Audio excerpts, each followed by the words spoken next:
April 19, 1943, somewhere in the burning Warsaw Ghetto. A Jewish boy stands in a rubble-strewn street facing a Nazi officer who points at him with absolute authority. Behind the officer, a full column of Wehrmacht soldiers, rifles ready. Behind the boy, smoke rising from demolished buildings. This moment, captured and preserved, tells you everything you need to know about what happened here.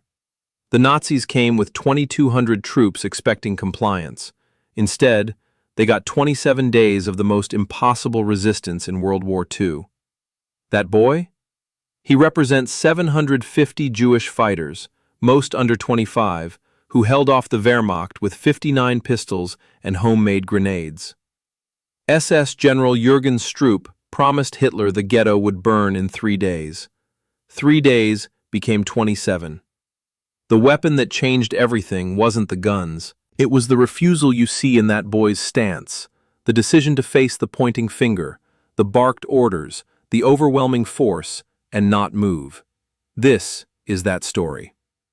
3 months earlier, January 18, 1943, Warsaw Ghetto.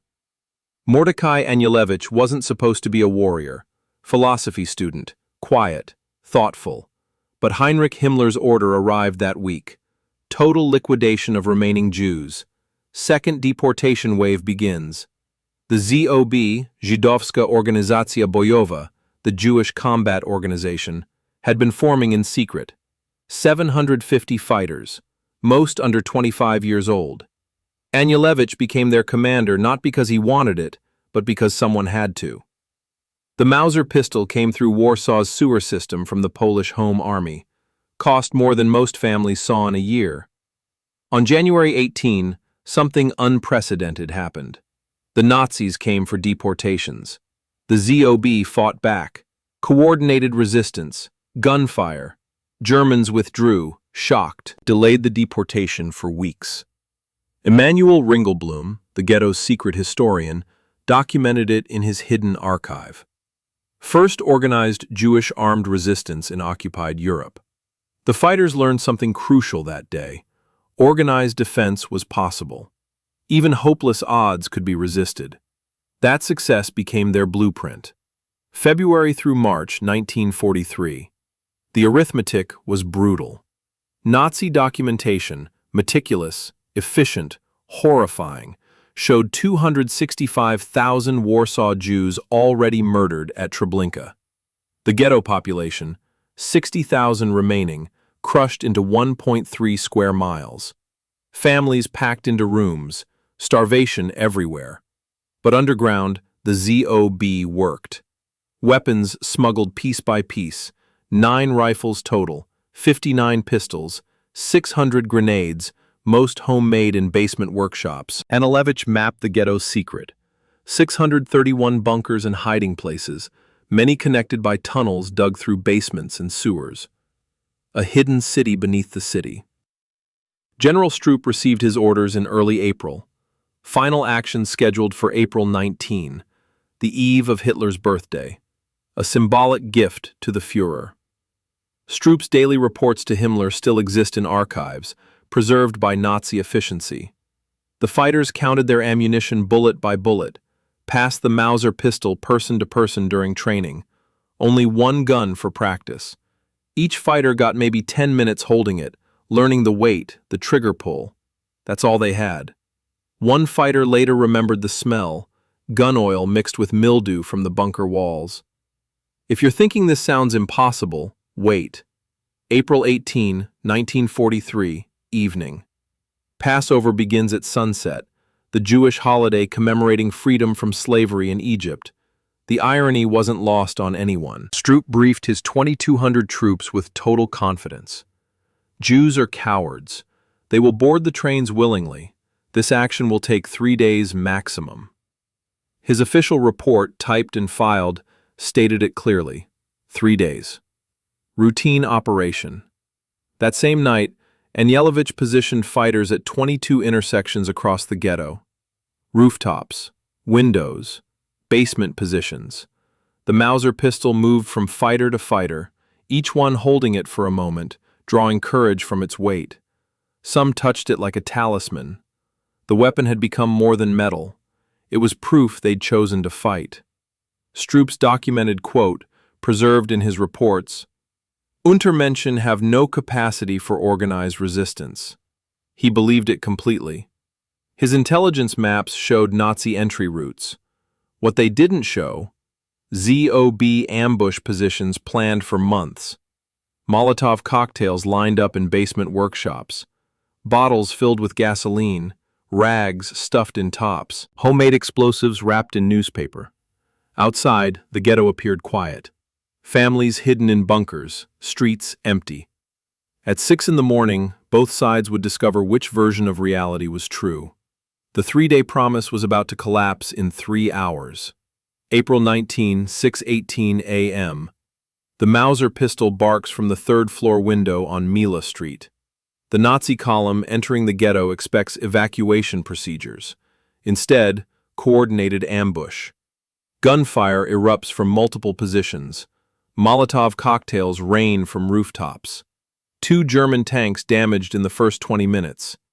The officer at the Zamenhof-Mila intersection goes down. The column retreats. Stroop's archived report from that morning, written in disbelief, encountered unexpected resistance, withdrew to regroup. For 2 hours, German forces couldn't advance past the first blocks, unprecedented in occupied Europe. The Nazi war machine, which had rolled through Poland in weeks and France in months, stopped by teenagers with pistols. The fighters moved through their planned positions, surface defense, then retreat underground when pressure mounted, re-emerge behind enemy lines. The bunker network made them ghosts. Stroop sent urgent cables, need reinforcements, need different tactics. The 3-day action failed in its first morning. You think that's where this story peaks? That's just the opening move.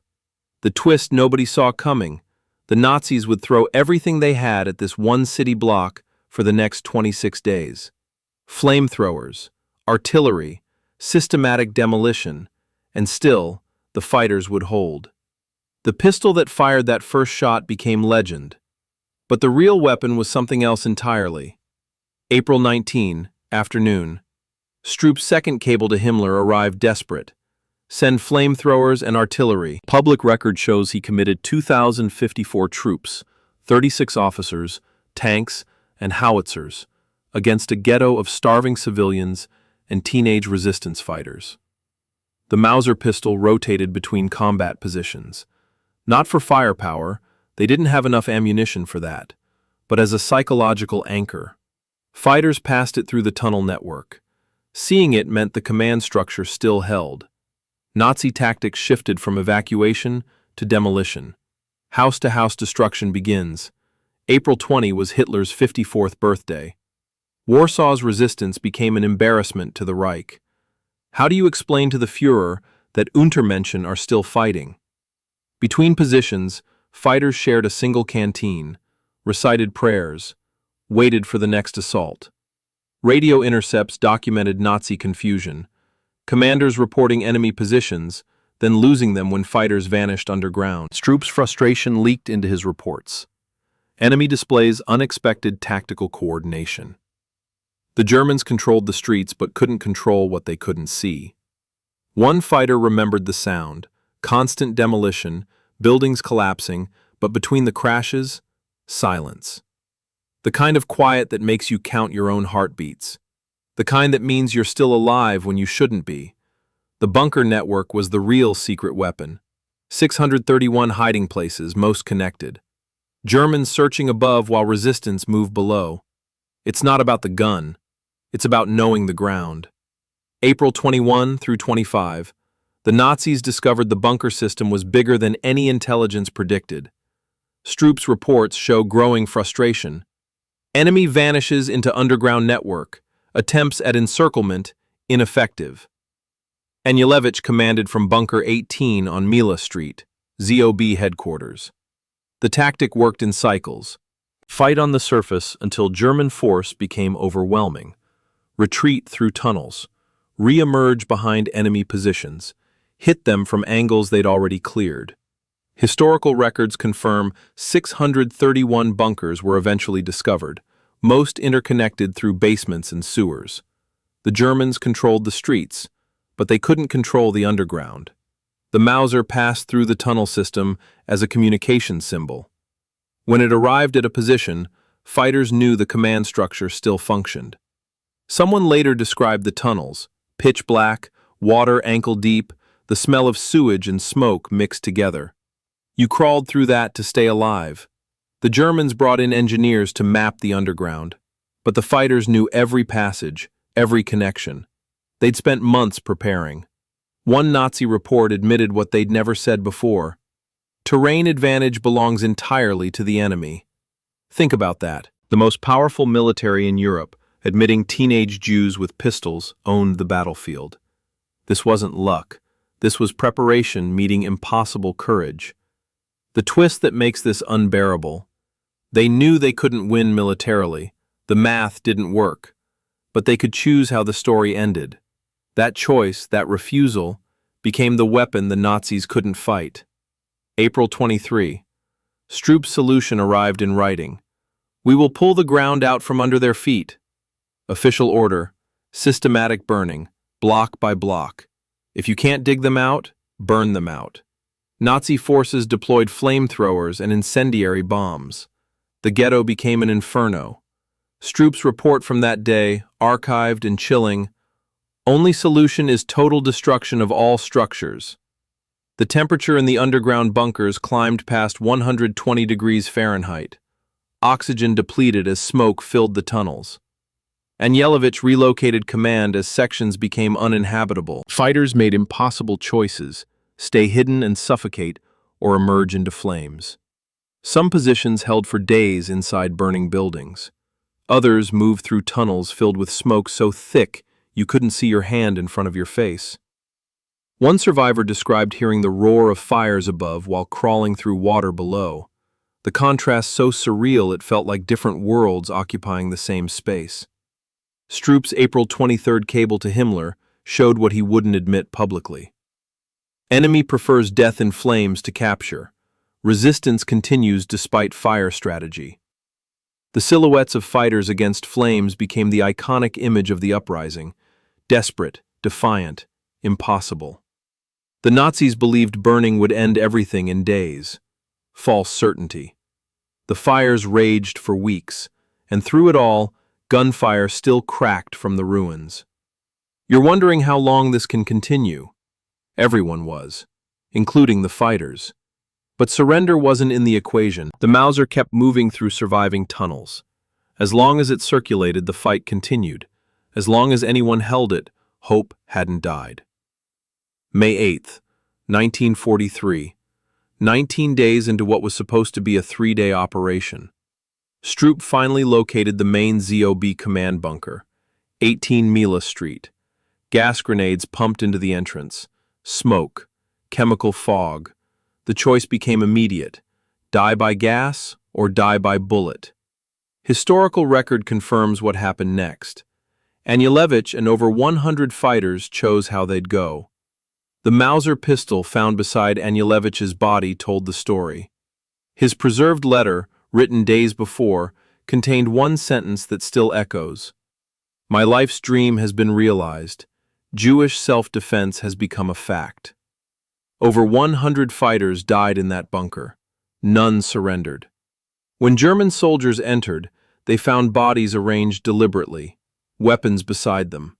A final statement. But here's the twist that broke Stroop's timeline entirely. The uprising didn't end with the commander's death. The ZOB was decentralized. Cells operated independently.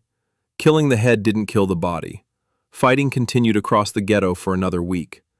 The discovery that should have ended everything only proved what the fighters had built: a resistance that couldn't die with any single person.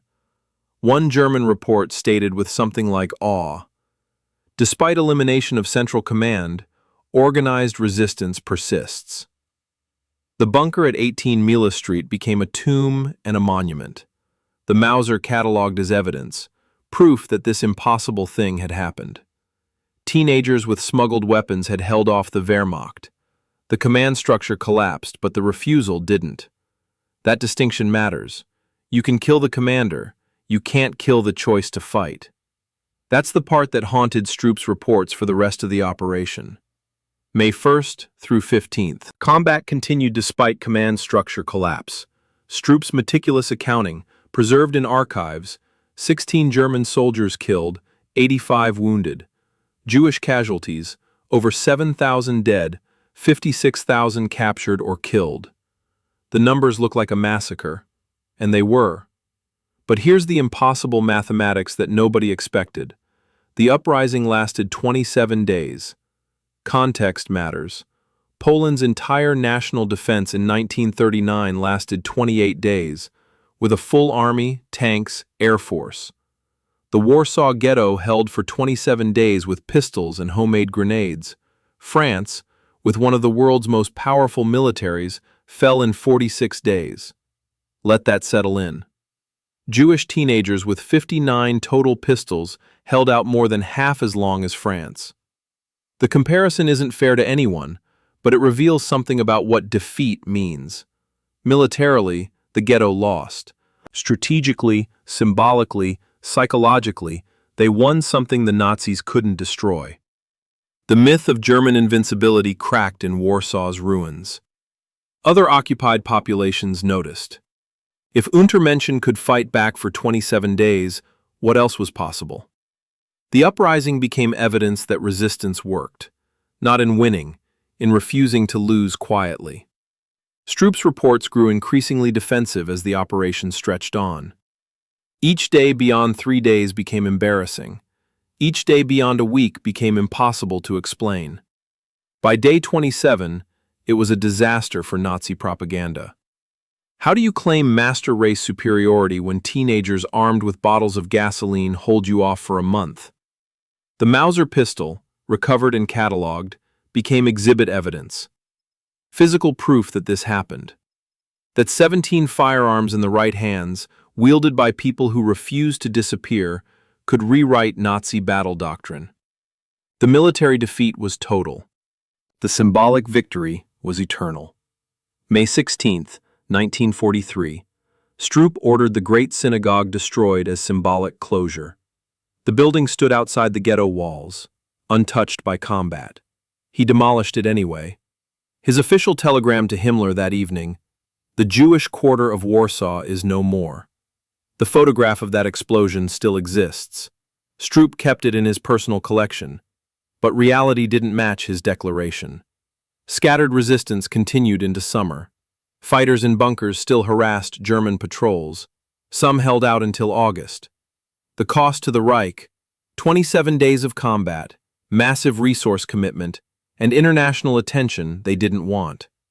Stroop's victory required a 1,000-page report to justify why it took so long. Every page an admission that something impossible had occurred. That report became evidence at the Nuremberg trials. Nazi efficiency culture, their obsessive documentation, preserved the uprising for history. The recovered Mauser pistol joined other artifacts. Physical evidence that teenagers with smuggled weapons forced the Wehrmacht to revise tactics. The meaning became clear only in hindsight. This wasn't about military victory. It was about forcing history to record that resistance happened, that Jews fought back, that the trains to Treblinka didn't run unopposed. Stroop demolished the ghetto, killed thousands, claimed victory. But he couldn't demolish the story. That's the part that aided him. For all his meticulous reports, all his documentation, all his proclaimed efficiency, the uprising made him look incompetent. 3 days became 27. Routine operation became desperate struggle. The Untermenschen he dismissed as cowards became warriors who refused to break. The final demolition was supposed to erase everything. Instead, it guaranteed everything would be remembered. Ruins can be rebuilt. Photographs can be buried. But a story this impossible? That spreads. And it did. Summer 1943. Word of Warsaw reached Jewish resistance movements across occupied Europe. Białystok Ghetto uprising followed in August. Treblinka revolt in August. Sobibor revolt in October. The pattern was clear. Warsaw proved organized Jewish resistance could happen. The psychological barrier broke. Other ghettos saw that fighting back was possible, not to win, but to choose how you'd be remembered. Stroop's victory required that 1,000-page report, the Stroop Report, with photographs documenting systematic destruction. He titled it, "The Warsaw Ghetto is No More." But the length revealed the truth. You don't need 1,000 pages to describe a 3-day operation. He was justifying, explaining, defending why it took so long against people he'd claimed were inherently passive. Historical impact. Warsaw was the first major urban uprising against Nazis in occupied Europe. It preceded the Warsaw Uprising of 1944 by over a year. Jewish resistance movements cited it as proof that organized defense could work against impossible odds. The uprising changed the calculation. Before Warsaw, compliance might mean survival. After Warsaw, compliance definitely meant death, so why not fight?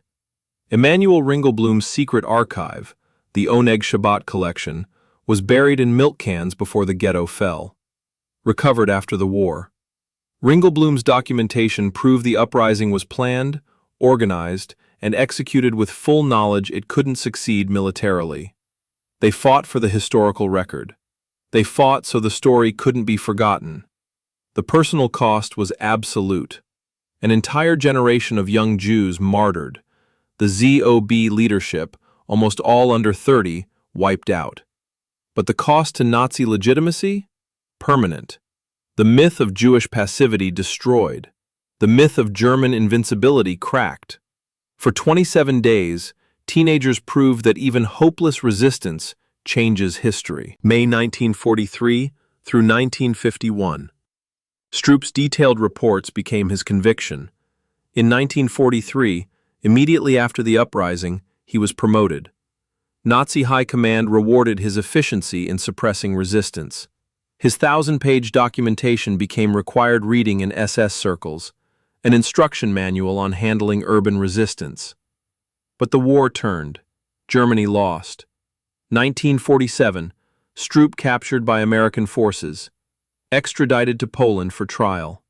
The same reports he wrote to prove his competence became evidence of war crimes.